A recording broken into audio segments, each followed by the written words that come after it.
نبی پاک علیہ الصلوۃ والسلام نے فرمایا، رب فرماتا ہے میرا بندہ میرے بارے میں جس طرح کا گمان کرتا ہے نا، میں بھی اسی طرح کا ہی ہو جاتا ہوں۔ کرے نا ساری قوم رب کی بارگاہ میں خیر کا گمان،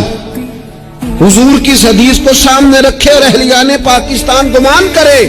کہ مالک تو ہمارا مالک ہے، تو ہمارے ساتھ جو کرے گا خیر والا ہی کرے گا، تو رحمت والا ہی کرے گا۔ اچھی کی امید رکھے، اچھائی کے رستے پر چل نکلے، خیر کی امید کر کے خیر کی راہوں کے مسافر بن جائیں، اللہ تبارک و تعالیٰ کی ذات پر بھروسہ کر کے رب رسول کی فرما برداری میں جد و جہد شروع کر دیں۔ حضور فرماتے ہیں، رب فرماتا ہے بندہ میرے ساتھ جس طرح کا گمان کرتا ہے میں بھی اس کے ساتھ اسی طرح کا معاملہ کرتا ہوں، جو مجھے دل میں یاد کرے میں بھی اسے تنہائی میں یاد کرتا ہوں، جو مجھے لوگوں میں یاد کرے میں فرشتوں کی جماعت میں یاد کرتا ہوں۔ وَيَفَذْكُرُونِ أَذْكُرْكُمْ، اعلیٰ حضرت نے ترجمہ یہ کیا ہے، رب کہتا ہے تم میرا ذکر کرو میں تمہارا چرچا کر دوں گا،